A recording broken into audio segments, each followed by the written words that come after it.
K chip എന്ന് പറയുന്ന Kairali chip കണ്ടെത്തി, ഇന്ത്യയിൽ ആദ്യം കണ്ടെത്തി എന്ന് പറഞ്ഞ് സർക്കാരിൻ്റെ ഒരു വലിയ സാധാരണ കാണിക്കുന്ന പ്രഹസനം ഉണ്ടല്ലോ, ആ ഒരു പ്രഹസനം ഞങ്ങൾ IT മേഖലയിൽ വളരെ ഉന്നതത്തിലാണ് എന്ന് കാണിക്കുന്നതിന് വേണ്ടി കെ ചിപ്പ് ആരംഭിച്ചു എന്ന് പറയും മുഖ്യമന്ത്രിയാണ് ഉദ്ഘാടനം ചെയ്യുന്നത്, അത് റിലീസ് ചെയ്യുന്നത്. അത് മാത്രമല്ല, ഈ കെ ചിപ്പ് കണ്ടെത്തിയ ടീമിൻ്റെ ചെയർമാൻ എന്ന് പറയുന്നത് അലക്സ് ജെയിംസ് ആണ്. അദ്ദേഹത്തിന് 25 ലക്ഷം രൂപ ഗവൺമെൻറ് റിവാർഡ് പ്രഖ്യാപിച്ചു, അവാർഡ് കൊടുത്തു. ഇത് കഴിഞ്ഞ് 1 വർഷമായി, ഡിസൈൻ ഇതുവരെ എന്താണെന്ന് പബ്ലിഷ് ചെയ്തിട്ടില്ല. ഇത് വാണിജ്യാടിസ്ഥാനത്തിൽ കൊടുക്കണമെന്നുണ്ടെങ്കിൽ അതിൻ്റെ പാറ്റൻറ്റ് വേണം, പാറ്റൻറ്റ് കാണിച്ചില്ല. അങ്ങനെ വേണമെന്നുണ്ടെങ്കിൽ ആ ഡിസൈൻ പുറത്ത് കാണിക്കണം, ഇത് ആരുണ്ടാക്കിയെന്ന് കാണിക്കണം. ഇതൊന്നും കാണിച്ചിട്ടില്ല. അപ്പം മനസ്സിലാക്കേണ്ടത്, ചിപ്പ് ഉണ്ടാക്കണമെങ്കിൽ അതിനുവേണ്ട ഫെസിലിറ്റീസ്, അതിനുവേണ്ട ഇൻഫ്രാസ്ട്രക്ചർ ഡിജിറ്റൽ സർവകലാശാലയിൽ ഇല്ല. ആ ഗൂഗിളിലെ പ്ലാറ്റ്ഫോമിൽ കുട്ടികൾക്ക് തന്നെ ചിപ്പ് ഉണ്ടാക്കാനുള്ള ട്രെയിനിങ് കൊടുക്കും.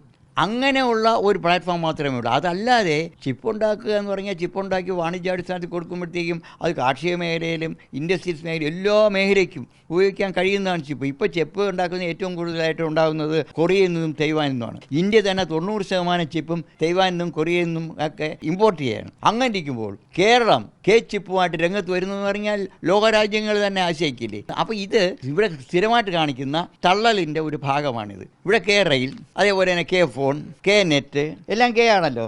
അന്ന് പറയുന്ന പോലെയാണ് കെ ചിപ്പ്. കെ ചിപ്പുമായിട്ട് രംഗത്ത് വന്നേക്കുന്നത് ആളുകളെ കബളിപ്പിക്കുന്നതിന് വേണ്ടിയാണെന്നാണ് സത്യം.